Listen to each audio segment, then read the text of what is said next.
Eh bien, c'est un privilège pour moi d'être avec vous ici aujourd'hui. Merci au docteur Lewis pour cette très gentille introduction. Et j'aimerais remercier tout particulier à la fois le docteur Lewis, qui est la présidente de l'Alliance Liberté et Santé, et le docteur Peter McCullough, et beaucoup d'autres qui ont bénéficié et supporté énormément ces traitements précoces que beaucoup d'entre nous dont beaucoup d'entre nous ont pu vraiment profiter. Je sais que ma famille proche et moi-même, nous en avons bénéficié et nous avons eu le Covid durant les 2 derniers mois, durant la vague Delta.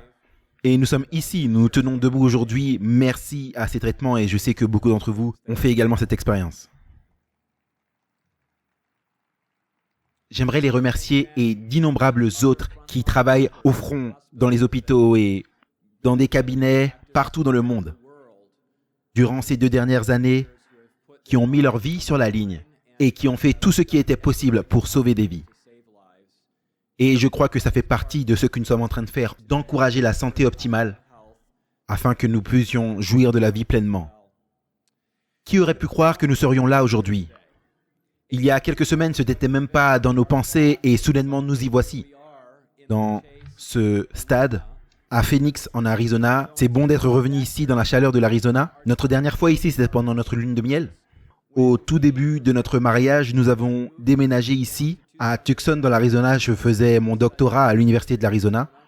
Je sais que c'est l'école rivale de celle d'ici, à Tempe, mais peu importe. C'était un superbe endroit où se trouver. En fait, je suis venu avec ma femme et ma fille Syrah, ici, ce week-end également. Et elle aide dans le département des enfants. Si vous m'aviez dit il y a 30 ans, lorsque je suis arrivé à l'université d'Arizona, que je passerais la plus grande partie de ma carrière à écrire sur les tactiques militaires dans l'histoire, j'aurais assurément douté de votre déclaration. Vous voyez, l'histoire de ma famille a commencé dans les expériences tragiques de la Première et de la Seconde Guerre mondiale. Des guerres qui ont coûté plus de 100 millions de vies. La plupart d'entre elles dans la défense de la liberté.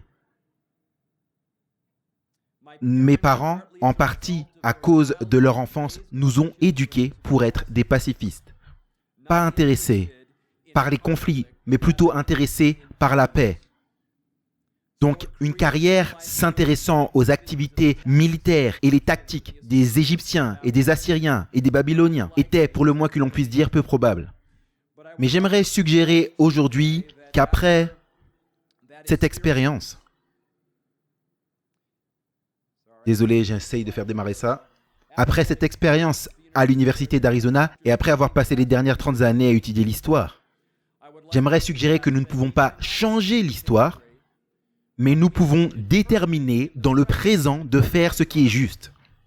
Et nous pouvons faire cela sur la base de ce que nous avons appris dans l'histoire. Je ne crois pas, comme la plupart l'ont dit durant des années, que nous étudions l'histoire, mais que nous ne faisons que la répéter encore et encore. C'est vrai, nous le faisons souvent, mais nous ne devrions pas, car nous devrions étudier le passé afin de comprendre les échecs et les victoires et les utiliser alors que nous vivons dans le présent. Avant de commencer, j'aimerais débuter avec une prière. Inclinons la tête. Dieu du ciel, nous ne sommes que de minuscules grains dans le cosmos de ta création. Nous ne sommes rien devant les vastes galaxies que tu as créées. Et cependant, tu nous as créés pour vivre en relation avec toi. Tu nous as créés par amour, un amour qui dépasse tout entendement. Et tu as envoyé ton Fils, Jésus-Christ, dans ce monde pour chercher et sauver les perdus. C'est-à-dire chacun d'entre nous aujourd'hui. Et nous avons besoin de toi aujourd'hui. Et je prie pour ta présence ici par ton Saint-Esprit, dans ce moment, à cet endroit. Merci pour tes promesses au nom de Jésus. Amen. Le titre de ma présentation aujourd'hui, c'est « Pourquoi l'histoire est importante aujourd'hui ?» Pourquoi est-ce que l'histoire est importante aujourd'hui? Et j'aimerais vous suggérer qu'alors que nous revenons dans l'histoire, la Bible forme la base de la tradition occidentale, de la civilisation occidentale. Ce sont sur ces principes que la Grande République des États-Unis a été fondée. La Bible est unique comparée à tous les autres textes anciens religieux ou sacrés de toutes les autres religion principale du monde en deux façons. Premièrement, elle s'est constituée dans l'histoire et deuxièmement, 30% de la Bible contient des prophéties. Ces deux éléments la rendent complètement unique et incomparable avec toutes les autres religions du monde. Et j'ai passé ma vie à étudier ces religions des temps antiques et des temps modernes également.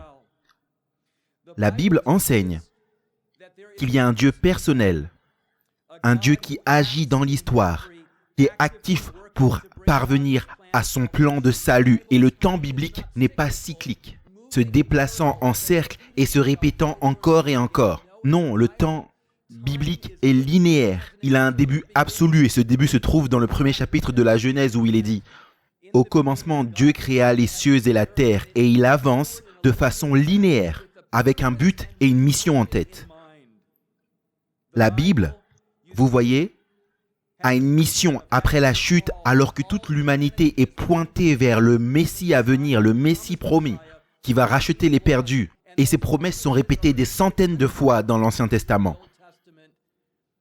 Et à plusieurs endroits avec une précision tellement détaillée, 75 de ces prophéties avec une précision tellement détaillée, qu'alors que nous parcourons l'Ancien Testament et que nous voyons comment Dieu accomplit l'histoire et les prophéties, nous pouvons voir comment ces choses se réalisent. Et c'est intéressant qu'aujourd'hui, dans notre culture occidentale, nous nous référons toujours à l'acte ultime de l'histoire humaine. Christ venant dans ce monde et mourant sur la croix du calvaire, nous nous référons toujours à cet acte dans l'histoire comme la ligne de division de l'histoire. Nous nous y référons avec avant Jésus-Christ et après Jésus-Christ. Du moins dans la plupart des pays chrétiens, et même s'il existe de nouvelles manières politiquement correctes de s'y référer. Et il y a un autre aspect qui est important ici parce que la Bible s'est constituée au travers de l'histoire. Et cela signifie que son histoire peut être testée et qu'elle peut être évaluée. En d'autres termes, Dieu nous permet de revenir dans l'histoire et de voir comment ces choses se sont accomplies et qu'est-ce qui s'est passé. Les nations et les peuples dont elle parle ont été bien documentés avec plus de 2 siècles de recherche et de travaux archéologiques. Commençant dans les années 1800 lorsque la Syrie a été ouverte aux explorateurs précoces.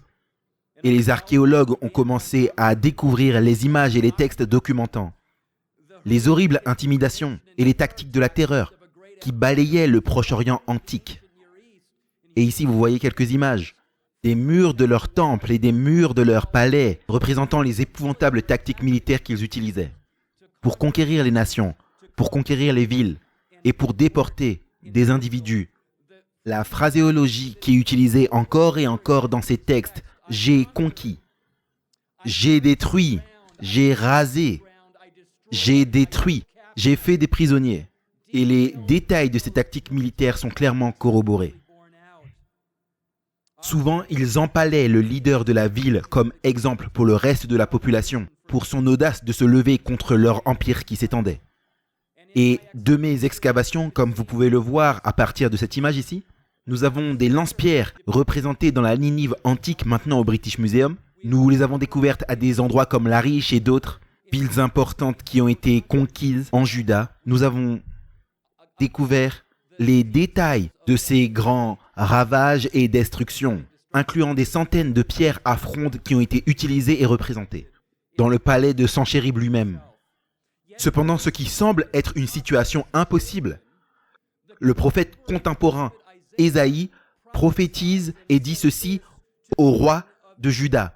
« Car je défendrai cette ville pour la sauver, pour l'amour de mon nom et pour l'amour de mon serviteur David. » Vous voyez, Dieu parle par ses prophètes. Il promet par ses prophètes encore et encore la délivrance. Et non seulement il promet la délivrance, il pourvoit à la délivrance. Nous avons un Dieu qui est fidèle, fidèle à ses promesses, fidèle à sa parole. Un Dieu auquel nous pouvons faire confiance, non seulement dans l'histoire, mais aujourd'hui. Les Babyloniens ont fait la même chose, construisant un empire autour des victimes et des captifs déportés, qui les serviront ou en subiront les conséquences sur leurs villes, qui seront saccagées et détruites. Cependant, dans ce même système oppressif, Dieu utilise Daniel et ses amis pour atteindre le roi puissant de Babylone, Nebuchadnezzar. Cet après-midi, je vais en parler plus longuement lors d'un atelier. Ces détails, tout autant qu'une large vision de milliers d'années d'histoire, révèlent les modèles inratables que nous pouvons voir civilisation après civilisation qui sont répétés et que nous voyons même encore répéter aujourd'hui. Premièrement, construire une énorme machine militaire pour conquérir et imposer une idéologie. Deuxièmement, utiliser et parfois créer une crise pour induire de la peur et de l'intimidation. Troisièmement, prendre des mesures pour ôter les droits humains dans des circonstances extrêmes. Quatrièmement, assurer la répétition d'un message dans les médias pour permettre la réécriture de l'histoire dans un but spécifique. Nous avons vu cela encore et encore dans l'histoire. Et je peux répéter beaucoup d'exemples de cela. Je n'ai pas le temps aujourd'hui, mais j'ai écrit à ce sujet, j'ai publié à ce sujet. Et vous pouvez lire à ce sujet dans l'histoire, étudier l'histoire, car par l'histoire nous apprenons les erreurs du passé. Lors du XXe siècle, pendant les 100 dernières années, nous avons également vu l'émergence de régimes totalitaires basés sur les mêmes principes, mais maintenant utilisant plus d'armes mortelles et efficaces, et des méthodes de coercition plus larges pour contrôler la population et pour conquérir de vastes territoires, utilisant les mêmes tactiques éprouvées. Le communisme et le socialisme et le fascisme ont perpétué leur idéologie par la propagande de masse et la redéfinition de l'histoire. Chacun à leur manière en concurrence pour le territoire mondial, utilisant leurs citoyens comme combattants humains, pour arriver à leur agenda globaliste de domination mondiale. Pendant des millénaires, les gens ont été forcés, contraints et manipulés, et leur liberté menacée. Et c'était le cas avec ma famille lors de la Seconde Guerre mondiale. Mon père m'a toujours dit qu'il était né du mauvais côté de l'océan. Au mauvais moment de l'histoire humaine, mon père est assis sur les genoux de son père, le plus jeune garçon de cette image. Mon grand-père, Franz, ma grand-mère, Elena Hazel, avec leurs 3 enfants ici, Kurt au centre. Kurt vient tout juste de mourir du Covid, il y a quelques jours, à l'âge de 91 ans. Latte, qui vit en Californie maintenant, assis sur les genoux de sa mère, et mon père, le jeune Gerhard, assis sur les genoux de son père. Cette photo a été prise à Vienne, juste avant qu'il déménage pour Francfort en Allemagne. Mon père, vous voyez, a été éduqué dans l'Allemagne nazie, et il avait 10 ans lorsque la guerre s'est terminée. Mon père, son père devrais-je dire, mon grand-père sur cette image, a été enrôlé dans l'armée allemande.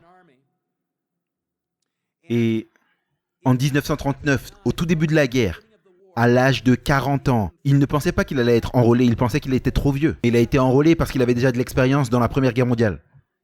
En tant qu'adolescent, il a été enrôlé la dernière année de la Première Guerre mondiale à l'âge de 19 ans. Mais depuis, il a eu une expérience de conversion dans sa vie. Il est devenu un chrétien né de nouveau. Et il a été un étudiant de la Bible. Il était devenu un pasteur de l'Évangile. Et maintenant, tellement d'années plus tard, à l'âge de 40 ans, alors que ce régime commence à s'emparer de l'Allemagne, mon grand-père a résolu qu'il fallait mieux être fidèle à Dieu plutôt qu'aux hommes. Son père a également servi à ce moment-là. Il savait qu'il devait suivre les commandements de Dieu. Tu ne tueras point. Et il s'est souvenu du passage qui disait « Il vaut mieux obéir à Dieu plutôt qu'aux hommes ». Il s'est rendu compte que l'esprit de coercition qui est devenu si prévalent dans son pays n'était pas l'esprit de Christ qui était basé sur l'amour et la liberté de conscience et de choix. Pour mon grand-père, le statut d'objecteur de conscience n'existait pas dans l'armée allemande. À l'inverse de l'adventiste du 7e jour, Desmond Doss, le héros de « Tu ne tueras point », de l'autre côté des lignes. Le premier amendement de la Constitution américaine offrait à Desmond Doss bien plus de protection que ce n'était le cas pour mon grand-père durant la Première Guerre mondiale. Donc pour s'assurer qu'il n'allait même pas être tenté de tuer, mon grand-père avait un maître sculpteur en France durant le début de la guerre en 1939 qui lui a sculpté une réplique parfaite de l'arme obligatoire. Il a par la suite jeté dans une rivière locale. Durant les 6 années suivantes, dans un étui comme celui-ci, était cachée son arme en bois. Il portait son arme en bois au cœur de la Russie et de l'Ukraine, alors qu'il servait dans l'armée allemande. Il ne voulait même pas être tenté d'utiliser l'arme à laquelle il a été formé en tant qu'adolescent lors de la Seconde Guerre mondiale et donc il a ôté toute tentation. Il voulait être fidèle à sa conscience. Lorsqu'il a pris ses fonctions, il a demandé à être placé dans une unité médicale en tant qu'infirmier. C'est ce qu'il avait demandé, pour sauver des vies plutôt que de les ôter, comme avait fait Desmond Doss dans le Pacifique. Mais au lieu de ça, il a été assigné dans une unité d'ingénierie construisant des ponts sur les lignes de front. L'unité 699 était une unité de construction de ponts. Il construisait des ponts pour l'armée qui avançait et était souvent derrière les lignes ennemies et dans les pires dangers. Et les atrocités et les pertes là-bas étaient horribles. Au début de son temps là-bas, 1200 hommes ont été placés dans cette unité en 1939. Et alors que l'opération Barbarossa s'est mise en place, il s'est retrouvé allant au cœur de la Russie. En même temps, ma grand-mère, dont la photo est ici, avec ses 3 enfants, nous sommes de retour à Francfort sur le front civil. Ma grand-mère était une personne silencieuse et humble. Elle était modeste, mais très déterminée. Presque chaque nuit, il y avait des raids aériens qui passaient au-dessus de la ville de Francfort qui déchargeaient leurs colis mortels. Je me souviens, il y a quelques années, avec l'un de mes oncles, oncle Willy, on faisait un tour dans le lac de la Caroline du Nord. On se promenait il y a quelques années et l'oncle Willy m'a demandé « Qu'est-ce que tu penses que je désirais le plus en tant qu'enfant grandissant durant la guerre ?» Il était également un immigrant d'Allemagne après la guerre mondiale. Et il m'a fait deviner pendant 45 minutes et finalement, lorsque j'ai finalement abandonné et arrêté de chercher, j'ai dit des jouets, j'ai dit de la nourriture, j'ai dit ensuite de manière très généraliste la paix mondiale. Il a dit oui, tu es proche, mais de manière plus spécifique, il a dit je priais chaque nuit pour qu'une nuit, je puisse avoir un sommeil ininterrompu et que les alarmes des raids aériens ne se déclenchent pas et que je ne sois pas obligé de descendre dans le bunker.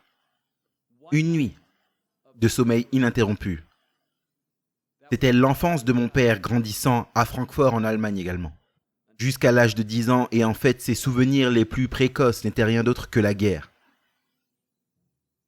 Souvent, notre famille a été sauvée de manière miraculeuse de ces bombardements. Je ne peux pas vous raconter toutes les histoires aujourd'hui.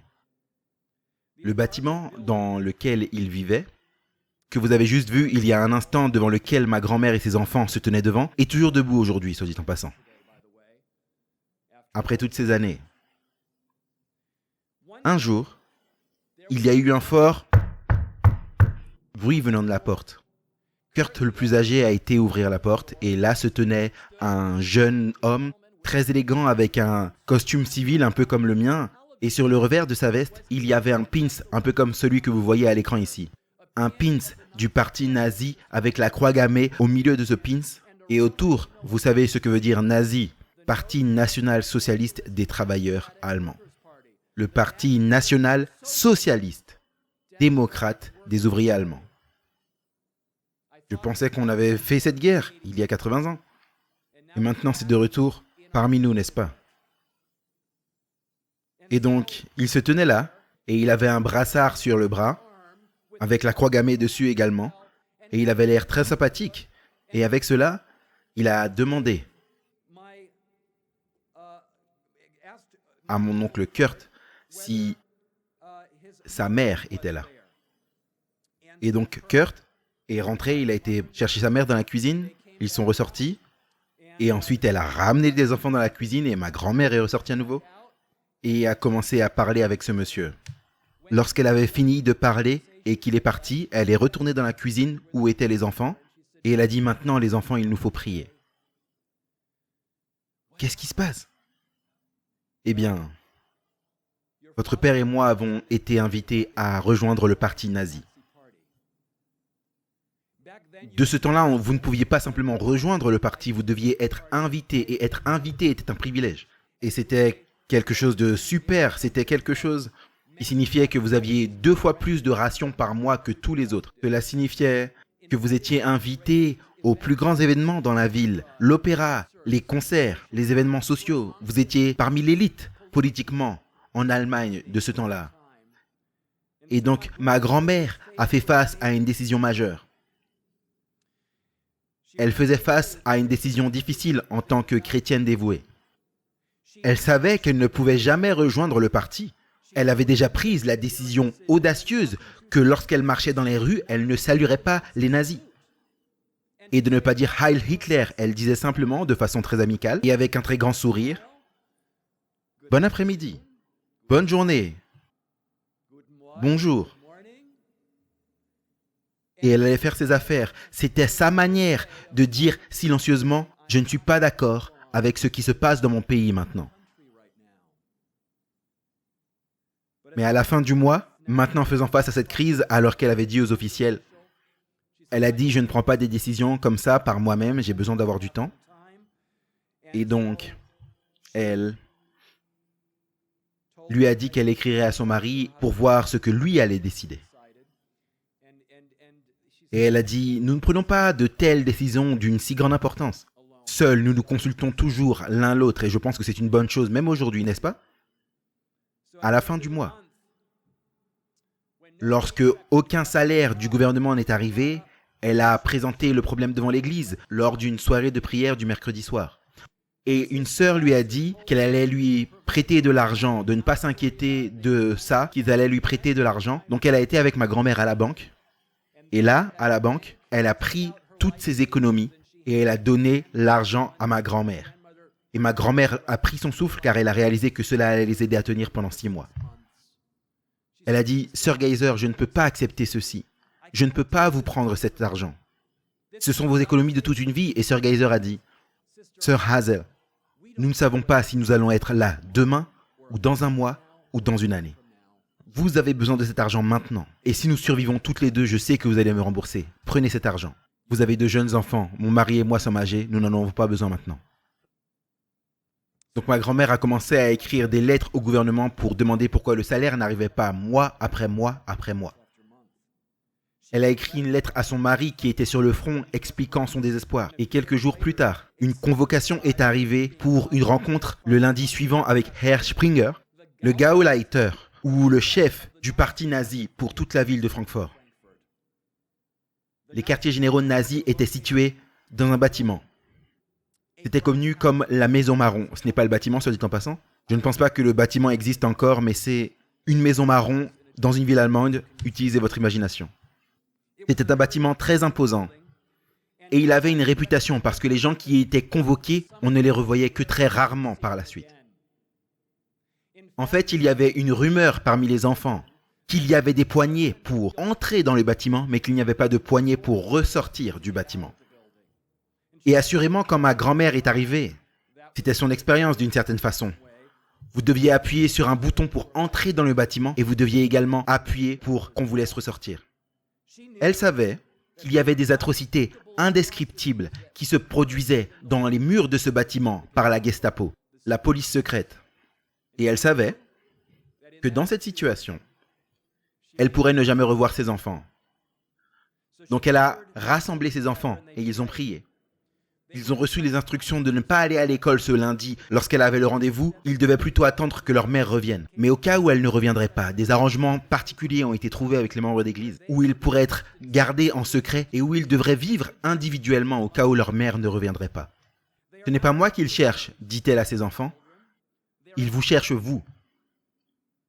Ils savent que ma pensée ne changera pas, mais ils savent qu'ils seront en mesure de vous faire changer s'ils peuvent vous mettre dans des écoles spéciales pour vous laver le cerveau. Et donc, qu'importe ce qui se passe, Les enfants, restez fidèles à Dieu.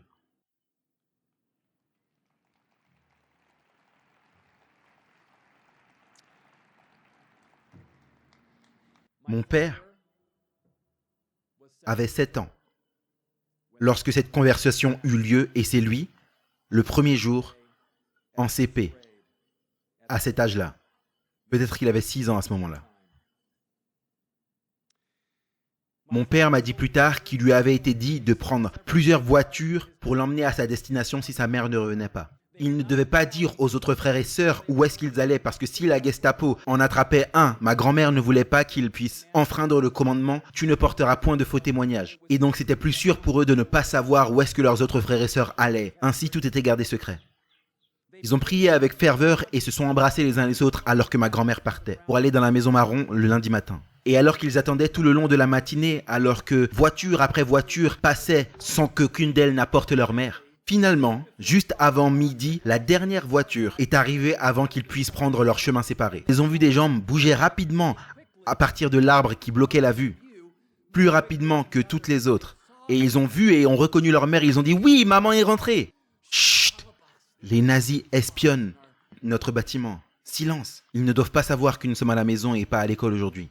Et leur mère est rentrée, ils se sont embrassés, ils se sont câlinés. Et ensuite, ma grand-mère leur a expliqué, les enfants, je dois vous expliquer le miracle qui s'est produit aujourd'hui. Lorsque je suis arrivé, j'ai donné mon papier de convocation et on m'a dit d'aller au 11e étage. Il y avait un large bureau et un très grand bureau en noyer avec un plat en bronze, poli, qui disait « Gauleiter Springer ». Derrière se tenait un homme en uniforme avec un brassard au bras droit. Il s'est mis debout et il m'a dit de m'asseoir. Je lui dis que je resterais et que je préférais rester debout. Ensuite, il a ouvert un dossier devant lui. Il a demandé à ma grand-mère si elle savait pourquoi elle était là aujourd'hui. Elle a dit que quelques mois plus tôt, elle avait reçu une invitation à rejoindre le parti, mais qu'elle n'avait pas envoyé de réponse jusqu'à ce que son mari ait répondu. « Oui, dit-il, j'ai des documents très incriminants ici sur mon bureau qui disent que vous avez refusé de vous joindre au parti nazi, que vous avez refusé de vous joindre à la Ligue des femmes et que vos enfants ne vont pas à l'église le samedi. À tout hasard, êtes-vous juive ?» Et ma grand-mère a dit « Non, je ne suis pas une juive, mais j'observe le sabbat, que les juifs observent, parce que je suis une chrétienne protestante, une chrétienne adventiste du 7e jour. Et j'adore le samedi, parce que Dieu a créé le monde en 6 jours et s'est reposé le 7e jour. Et il nous a instruits de faire la même chose dans ses commandements. Dieu a écrit avec son propre doigt que nous devions observer le sabbat et le sanctifier. Et cette loi n'a jamais été changée. Il l'a regardée pendant très longtemps. Et ensuite il a dit, il a pris le téléphone, il a dit, s'il vous plaît, vérifiez si Madame Hazel est une membre de l'église adventiste du 7e jour. Il a attendu quelques instants et ensuite le téléphone a sonné à nouveau et cela a été confirmé. L'attitude de cet homme alors qu'il attendait le retour du coup de fil avait un peu changé. Lorsque l'appel entra et qu'il écouta, eh bien, il a commencé à avoir une esquisse de sourire au coin de son visage. Ce n'était pas un sourire maléfique ou sarcastique, c'était un sourire agréable. Et ma grand-mère a commencé à sentir un peu d'espoir dans son cœur. Et ensuite il a dit, « Je connais les adventistes du 7e jour. Connaissez-vous par hasard les Schneider ?» Et ma grand-mère connaissait très bien les Schneider. C'était le premier ancien, en fait c'était le pasteur, dans leur église alors que son mari était au front. Mais n'étant pas sûre si elle devait parler des Schneider et les mettre en difficulté avec la maison marron et le parti nazi, elle a hésité pendant un moment et ce moment, l'homme a continué et a dit « Je connais très bien les Schneider. Notre maison a été récemment bombardée et nous devions déménager. Et nos nouveaux voisins d'à côté sont les Schneider. Et ils ont été les voisins les plus agréables et les plus délicieux que nous n'avons jamais eus, que ma femme et moi n'avons jamais eus. Et en fait, ils nous ont invités pour dîner, ils nous ont préparé du pain frais, ils ont été des voisins magnifiques. » Et ils sont adventistes du 16e jour, et vous également. Il a fermé le dossier devant lui, et ensuite il a dit, « Madame Hazel, je suis tellement désolé de vous avoir dérangé aujourd'hui. Je vais creuser dans cette histoire et je vais résoudre cette histoire pour vous. Vous dites que vous n'avez pas reçu l'argent pour le soutien de vos enfants. Que pensez-vous qu'il leur est arrivé ?» Et alors elle a dit, « Je pense qu'on les a arrêtés à cause de mon refus de rejoindre le parti. Mais je vous dis maintenant que je ne vais pas rejoindre le parti, je vais continuer à observer le sabbat et que je vais être fidèle à Dieu, qu'importe les conséquences. Je ne peux pas rejoindre un parti qui est basé sur des principes athées. Je vais demeurer fidèle à ma conscience. » Il s'est tenu debout. « Madame Hazel, j'admire votre esprit. Moi également, je crois en la liberté de croire en ce en quoi nous avons choisi de croire. Et ne vous inquiétez pas pour l'argent. Je vais m'occuper de cela. » Ma grand-mère ne savait pas quoi dire. Donc elle a dit, la gorge serrée, « Herr Springer, merci beaucoup. » Soit dit en passant, Madame Hazel, je ne suis pas Herr Springer. Le Gauleiter est tombé très malade ce matin et il ne pouvait pas venir au bureau. Je suis son député. Mais j'ai la pleine autorité sur cette question et je vais m'en occuper. Et m'assurer que ce bureau ne vous dérange plus jamais.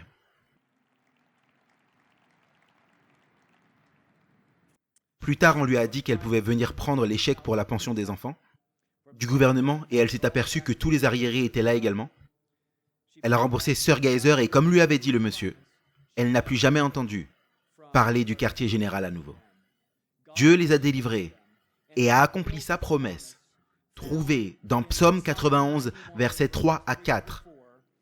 Assurément, il te délivrera du filet de l'oiseleur et de la maladie contagieuse, il te couvrira de ses plumes et sous ses ailes, tu auras refuge. Quelque temps après, une autre personne a frappé à la porte. C'était une voisine du même bâtiment, Frau Neumann. « Frau Hazel, je suis dans une situation désespérée. Pouvez-vous cacher un jeune garçon juif dans votre appartement? Juste pour un moment, la Gestapo est en chemin. Je viens d'être informé qu'ils sont presque là. S'il vous plaît, aidez-moi. » Ma grand-mère n'avait aucune idée qu'elle faisait partie du réseau souterrain qui faisait sortir des juifs du pays. Et elle n'a hésité qu'un instant. Ensuite, elle a dit, « S'il vous plaît, amenez-le maintenant. » Un jeune garçon de 13 ans a immédiatement été amené à son appartement. Et elle l'a caché dans la penderie. Et assurément, lorsque la Gestapo sont arrivés, ils ne l'ont pas trouvé. Et ils ne l'ont pas trouvé dans l'appartement des voisins, donc ils ont commencé à chercher dans tout le bâtiment. Un appartement après l'autre. Et maintenant, elle était face à un dilemme éthique majeur. Qu'allait-elle faire? Finalement, ils sont arrivés à sa porte. Ils ont frappé et elle a ouvert. Nous avons un mandat de recherche. Il y a une suspicion que quelqu'un cache un juif. Vous savez ce qui va se passer si nous le trouvons.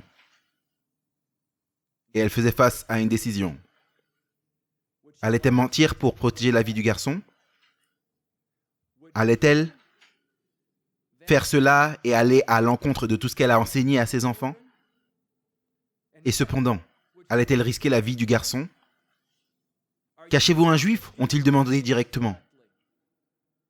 Et à ce moment-là, il lui est arrivé à l'esprit de faire une prière silencieuse et elle a dit, « S'il vous plaît, messieurs, entrez et regardez. » Nous ne t'avons pas demandé cela, nous t'avons demandé spécifiquement si vous cachez un juif dans votre appartement.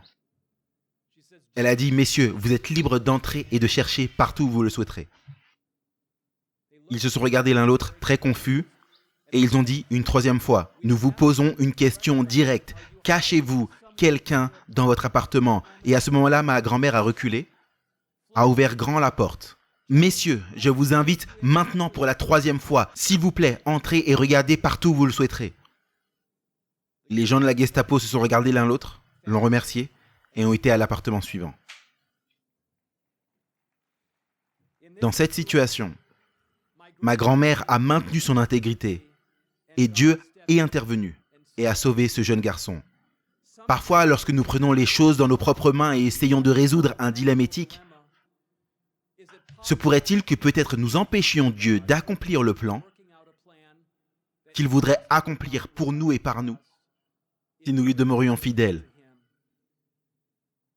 Il a promis, dans Psaume 91, 1 à 2, « Celui qui demeure sous l'abri du Très-Haut repose à l'ombre du Tout-Puissant. Je dis à l'Éternel, mon refuge et ma forteresse, mon Dieu en qui je me confie. »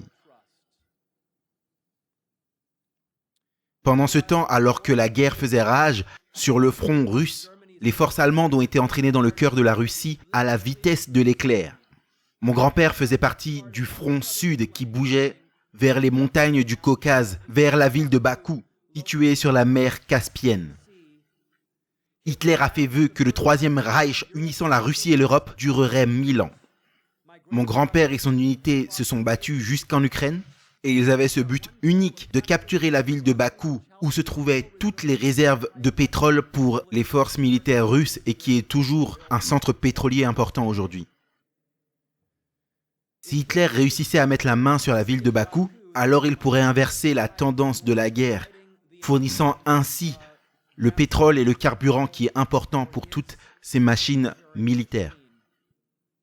Un jour, mon grand-père, qui était dans cette unité de construction que j'ai expliqué, les Russes bombardaient les ponts pour empêcher les Allemands d'avancer. Et il faisait partie d'une unité qui construisait des ponts flottants à travers ces derniers, souvent en une nuit, afin que les Allemands puissent avancer. Voici une photo de mon grand-père se tenant au premier plan. C'est la rivière Dniepr en Ukraine, l'une des plus grandes rivières. Et vous pouvez voir le pont flottant qui a été construit, juste à côté du pont qui a été bombardé au premier plan ici. En passant, mon oncle, il y a quelques années, a trouvé une toute petite boîte lorsqu'il a déménagé du centre de l'Allemagne vers le sud de l'Allemagne. Pour sa retraite, il a trouvé une petite boîte avec une croix gammée dessus. Et il a ouvert la boîte qu'il n'avait jamais vue auparavant. Et à l'intérieur se trouvait une centaine de ses photos originales que mon grand-père, qui était le greffier de cette unité et gardait des notes sur tout, avait et a gardé après la guerre. Donc nous avons ces photos originales. Un jour, il a été demandé à mon grand-père une question très spécifique.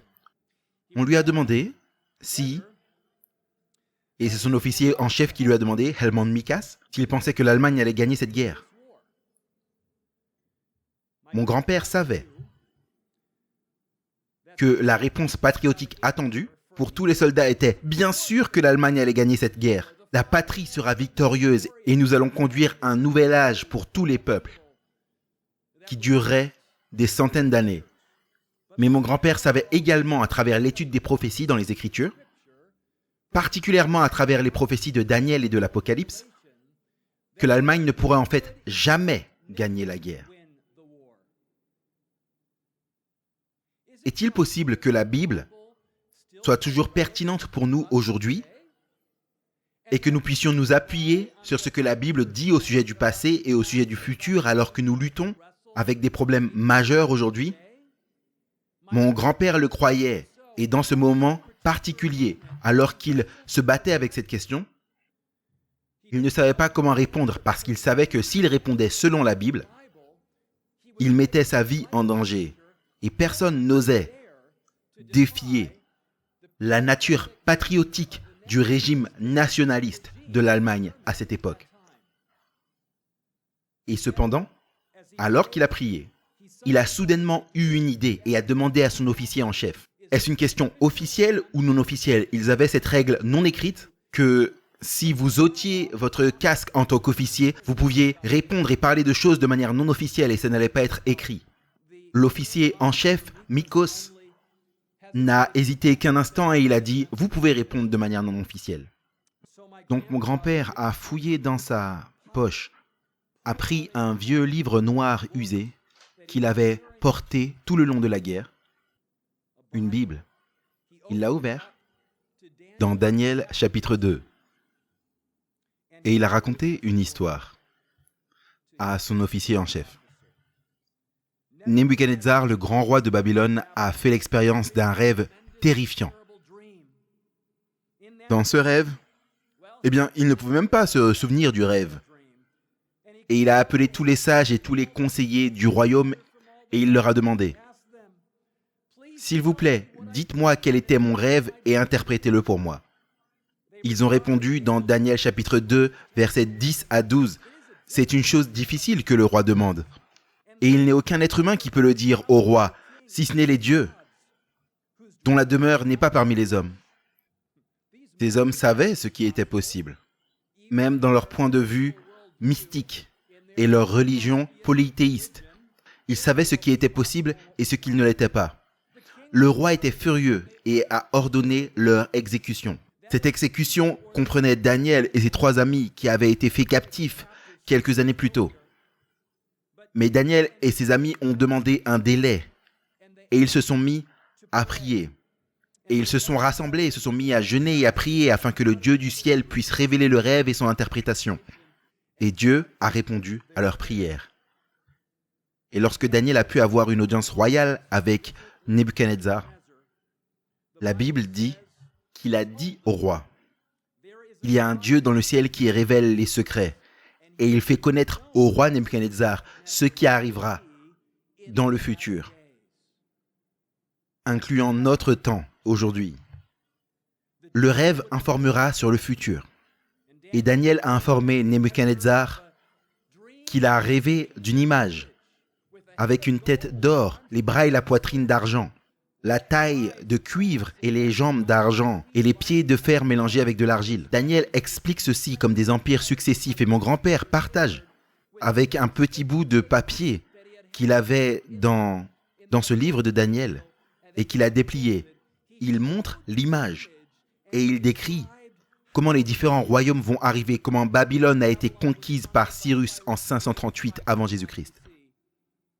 Le 22 octobre, pour être précis, inaugurant l'Empire perse, les Grecs rêvaient de se venger après que les Médo-Perses, sous le roi Xerxès, le même roi Xerxès dont il est question dans la Bible au livre d'Esther, au nom d'Assuérus, alors qu'il a profané les temples à l'acropole d'Athènes et en 334 avant Jésus-Christ, Alexandre le Grand traverse les Dardanelles vers l'Asie, conquérant l'Empire médo-perse après une série de batailles, établissant le 3e royaume, l'Empire grec ou helléniste.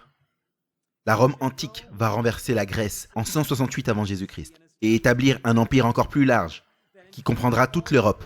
Mais Rome, comme les empires qui l'ont précédé, ne durera pas. Là où tu as vu les pieds et les orteils en partie de fer et en partie d'argile, Daniel dit au roi, le royaume sera divisé. Cependant, la force du fer sera dedans, tout comme tu as vu le fer mélangé avec l'argile. Le fer, Rome continuera jusqu'à la fin des temps. Les orteils représentaient l'empire romain divisé par les nations européennes. Mon grand-père continuait et dit, alors que tu as vu le fer mélangé avec l'argile, ils se mélangeront avec des alliances, mais ils n'adhéreront pas l'un à l'autre, tout comme le fer ne se mélange pas avec l'argile. Des familles royales, expliquait mon grand-père, ont essayé de maintenir l'Europe unie par des mariages, Napoléon par la puissance militaire, mais toutes les tentatives ont échoué. Et à partir de ce panorama de l'histoire, expliquait-il, l'Europe n'a pas été unie alors et elle ne le sera pas maintenant. Hitler ne gagnera pas cette guerre. Le Troisième Reich ne durera pas 1000 ans. Othman Maïkas était silencieux. Il a demandé à mon grand-père sa Bible. Et ensuite, il a ordonné à mon grand-père de revenir plus tard. Grand-père a quitté la réunion et cette nuit-là, il a prié, « Seigneur, s'il te plaît, bénis les paroles que j'ai partagées à partir de ta parole. Qu'elles ne reviennent pas sans avoir fait effet, mais qu'elles puissent trouver un lieu dans le cœur de mes amis et de mon officier en chef, Maïkous. » Et Dieu, dit-il, « Rends-moi ta parole. Je n'imagine pas comment je pourrais survivre le reste de ce supplice sans avoir ta parole, pour me réconforter et me guider à chaque étape. » Alors que mon grand-père est arrivé à la rencontre suivante, il était surpris de voir 2 autres hauts gradés. On lui a rendu sa Bible et on lui a demandé de répéter toute l'étude. Mais cette fois, L'officier en chef a dit à tout le monde d'enlever son casque et que tout ce qui a été dit ici n'était pas enregistré et que ce meeting-là n'a jamais vraiment eu lieu. C'était une étude d'environ 2 heures et demie dans laquelle mon grand-père a parcouru ces événements spécifiques qui se sont passés dans l'histoire. Et lorsqu'il est arrivé au point principal, qu'Hitler n'allait pas gagner la guerre et que le Troisième Reich n'allait pas durer 1000 ans, on lui a finalement présenté les 2 hommes qui étaient là se tenant de chaque côté de son officier en chef. Les 2 avaient été profs d'histoire avant d'être enrôlés dans l'armée allemande comme tous les hommes en bonne condition physique. Et l'officier Mikos a dit, ils ont confirmé l'histoire et la séquence historique des événements et des dates qu'il avait fournis. Et après qu'il ait demandé à ces 2 hommes de partir, il a dit à mon grand-père, j'aimerais que tu puisses discrètement rationner chaque goutte de gasoil que nous avons.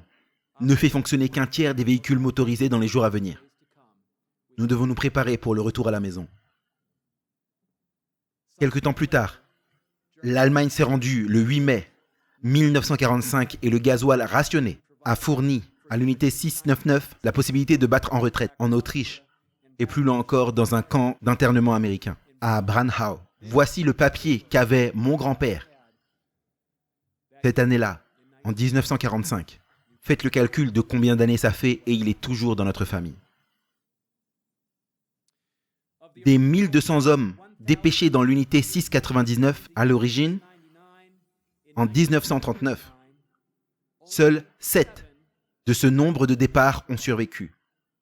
Voici un service funéraire dans cette unité que vous voyez ici, il y en avait plusieurs. L'unité a été remplacée 4 fois durant le cours de la guerre. Il y avait plus de 4000 hommes qui ont été dans cette unité et des 1200 qui étaient à l'origine, seuls 7 ont survécu, dont mon grand-père. Sur ces 7 hommes, seuls 3 n'ont jamais été blessés. Mon grand-père et son commandant en chef étaient 2 de ces 3 hommes. Somme 91, 7 à 8 dit « Que 1000 tombent à ton côté, 10 000 à ta droite. Tu ne seras pas atteint. De tes yeux seulement tu regarderas, et tu verras la rétribution des méchants. » Dieu a œuvré dans l'histoire passée, et il continue à œuvrer aujourd'hui. C'est la dernière photo que nous avons de cette pile d'environ 100 photos. C'est la seule qui n'est pas soigneusement datée au dos avec une description précise. Mon grand-père était très méticuleux en tant que greffier de cette unité. Mais c'est mon grand-père qui sourit, le plus proche que vous voyez au premier plan de cette image. Et j'aime à penser que c'est lui en chemin vers sa maison. C'est la liste originale. Des 1200 hommes, l'une des pages, celle qui contient le nom de mon grand-père, avec son adresse et son rang. Et ce n'était que quelques années après la guerre que mon père et ma mère ont par la suite immigré aux États-Unis. Mon père avait 22 ans, ils sont venus indépendamment l'un de l'autre, ils se sont rencontrés ici. Mais c'est le bateau de mon père, et vous le voyez ici, regardant à l'objectif, avec un costume bleu, celui qui ne se couvre pas les yeux. Alors que son bateau arrivait aux États-Unis et rentrait dans la baie de New York, il m'a dit souvent comment la vision de la Statue de la Liberté lui a fait des frissons dans le dos et l'a rendu très ému. Comme des millions d'autres avec eux depuis que le Mayflower est arrivé à Plymouth Rock en 1620, ils ont traversé de grandes persécutions et maintenant sont arrivés sur les rives d'une nouvelle terre avec une liberté promise aux destitués et une liberté pour les captifs. Ma grand-mère, plutôt ma mère, était une réfugiée allemande en Yougoslavie. C'est la petite fille sur ces 2 photos. Voici sa grande sœur, Maria, et le petit-fils de Maria est notre photographe pour cet événement aujourd'hui.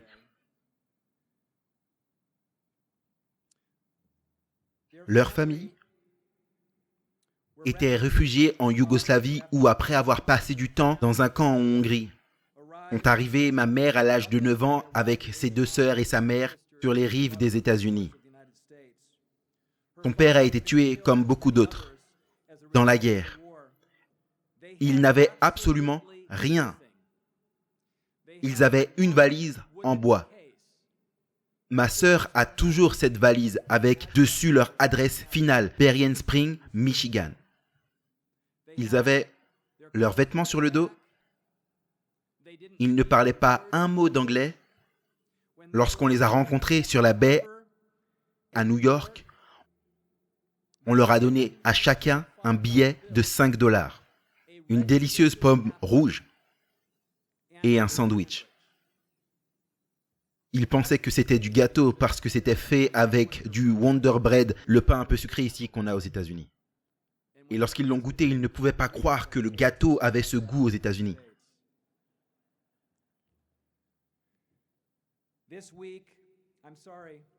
C'était l'Église aux États-Unis qui avait sponsorisé leur immigration.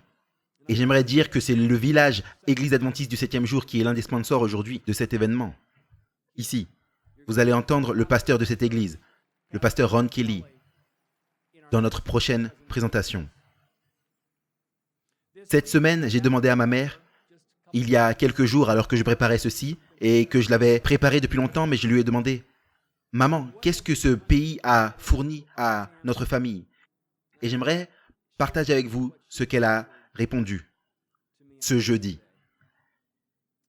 Il a fourni un pays que nous pouvons appeler maison, parce que nous étions des réfugiés déplacés sans pays. L'Amérique a pourvu de la sécurité, de la liberté et des opportunités. Ma mère, qui ne parlait pas un mot d'anglais lorsqu'elle est arrivée, finira le niveau supérieur à l'université Vanderbilt et débutera une carrière enseignant à des centaines d'enfants comment lire, pour la première fois en tant qu'enseignante au cycle élémentaire. Aujourd'hui, je rencontre ces étudiants partout dans le monde lorsque je voyage et fais des présentations. Ils sont pasteurs, enseignants, médecins, avocats, missionnaires et pères et mères. Mon père, qui est arrivé ici à l'âge de 22 ans, est devenu un professeur, également diplômé de son doctorat à Vanderbilt. Il a fondé un programme de doctorat dans une autre université. Il a formé des centaines de théologiens à aller dans le monde, dans des institutions d'enseignement supérieur. Il a enseigné là pendant 31 ans. Il a écrit des centaines d'articles revus par ses pairs et des livres sur la théologie biblique et la prophétie. La semaine dernière, j'étais au téléphone avec l'un de ses éditeurs. Et c'est toujours l'un de ses meilleurs best-sellers en 40 ans. Traduit en multiples langues. Pourquoi était-ce possible? Seulement grâce à la liberté et à l'opportunité que ce pays nous a fournis. Mes amis, nous ne pouvons pas rater un fait très important maintenant. Je parlais à l'un de nos sponsors il y a quelques moments, hier en fait. Et il m'a dit, nous sommes en guerre aujourd'hui. Je ne pense pas que c'est une guerre contre un virus, même si cela en fait peut-être partie. Ce n'est pas une guerre contre le vaccin. Nous avons la liberté de choisir de le prendre ou pas. Mais c'est une guerre contre une idéologie qui va utiliser ce virus, qui menace la liberté même promue dans notre Constitution et notre Charte des droits. Nous sommes en guerre contre un agenda mondialiste qui essaiera de faire un reset sur l'humanité pour le bien commun, en enlevant les libertés démocratiques fondamentales construites dans la tradition occidentale. Mais j'aimerais vous poser la question aujourd'hui. Dans cette guerre, qui décide ce qui est pour le bien commun? Est-ce que c'est une poignée de personnes? Est-ce que c'est une petite élite? Ou est-ce que c'est le peuple? Abraham Lincoln a dit dans son allocution de Gettysburg, alors qu'il se tenait sur le champ de bataille de l'une des guerres les plus mortelles de l'histoire de l'Amérique, que ces morts n'auront pas péri en vain, que cette nation, sous Dieu, aura une nouvelle naissance de la liberté. Et ce gouvernement du peuple, et par le peuple, et pour le peuple, n'expirera pas de cette terre. Aujourd'hui, Nous sommes en guerre pour l'âme même de notre pays et de nos familles. Et non seulement pour notre pays, mais pour toute la civilisation occidentale. Et devons-nous simplement nous tenir sur le côté, alors que la liberté de choisir des gens, la base fondamentale, la base physique de qui nous sommes, est si universellement menacée? Une fois que ce droit fondamental est ôté et abandonné, il n'y a rien qui empêche l'indépendance physique et spirituelle de chaque âme d'être ôtée. En Allemagne, la perte de liberté ne s'est pas faite en une nuit. C'était un processus incrémentiel. Ces étapes ont conduit à une psychose de masse, soigneusement documentée par les historiens, qui a conduit aux événements et aux génocides que la Cour internationale aujourd'hui prononce être non éthiques. Cependant, ils étaient légaux pour ce pays à cette époque. J'aimerais finir aujourd'hui en disant, nous ne devons pas avoir peur. La peur est l'outil de manipulation et de contrôle. Dans la Bible, la peur est l'outil de l'adversaire. Mais l'amour est l'outil et la liberté de conscience est l'outil du gouvernement de Jésus-Christ. Le Dieu qui a établi la liberté comme le principe fondamental de son gouvernement, c'est le Dieu qui a promis qu'il ne nous laissera jamais, ni ne nous oubliera. 100 fois dans l'Écriture, comme le Dr King l'a pointé hier, nous voyons les mots « ne craignez point » ou « n'ayez pas peur ».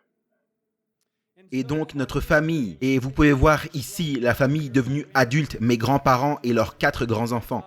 Mon père à l'extrême gauche, et dans cette photo marrante, prise plusieurs années après la guerre, notre famille a grandi avec une plaque en bois, suspendue, dans notre foyer au Michigan, la même qui était suspendue dans le foyer de mes grands-parents en Allemagne à Francfort durant la guerre. Elle est gravée avec la promesse de Jésus qui se trouve dans Matthieu chapitre 28, verset 20. Et voici, je suis avec vous en tout temps, même jusqu'à la fin du monde. Ma famille a expérimenté la fin de leur monde en Europe et le commencement d'un nouveau dans ce pays. Et Jésus parle également d'un nouveau monde et d'un nouveau pays qu'il prépare pour nous. Dans Jean chapitre 14, 1 à 3, il laisse ses disciples avec ces paroles. Que vos cœurs ne se troublent point. Croyez en Dieu, croyez également en moi. Il y a plusieurs demeures dans la maison de mon Père, et si cela n'était pas ainsi, je vous l'aurais dit, mais je m'en vais pour vous préparer une place. Et lorsque je m'en serai allé pour vous préparer une place, je reviendrai et vous prendrez avec moi, afin que là où je suis, vous également y soyez aussi. Plus tard, dans l'évangile de Jean, Jésus ajoutera ces paroles dans Jean chapitre 16, verset 13. Je vous ai dit ces choses, afin qu'en moi, vous ayez la paix. En moi, vous ayez la paix. Dans le monde, vous aurez des tribulations. Mais prenez courage, car j'ai vaincu le monde.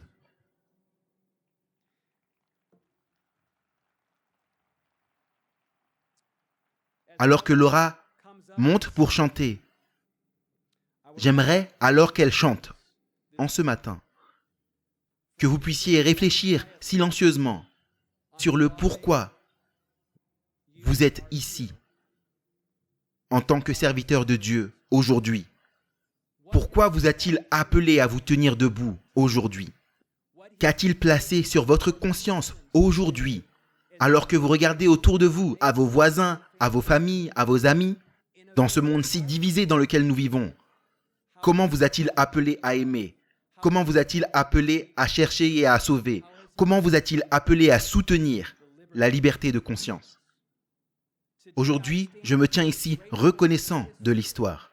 Oui, je suis reconnaissant de l'histoire. Pour l'exemple incroyable de ceux qui sont passés avant nous.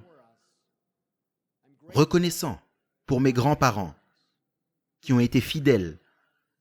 Je suis reconnaissant pour mes parents qui nous ont inculqué ces idées sur une terre de liberté, nous racontant des histoires de choses que nous ne pouvions qu'imaginer car nous ne les avions pas expérimentées.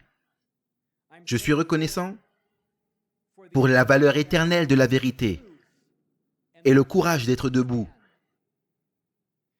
Et je choisis d'être debout aujourd'hui. Et j'aimerais que vous soyez debout aujourd'hui pour le don de liberté que ce pays a offert à ma famille et aux vôtres. Et je réaffirme cette devise que nous répétions chaque jour à l'école élémentaire alors que nous nous tenions debout devant le drapeau de cette nation et pour la République sur laquelle il se tient. Une nation, sous Dieu, indivisible, avec la liberté et la justice pour tous. Amen.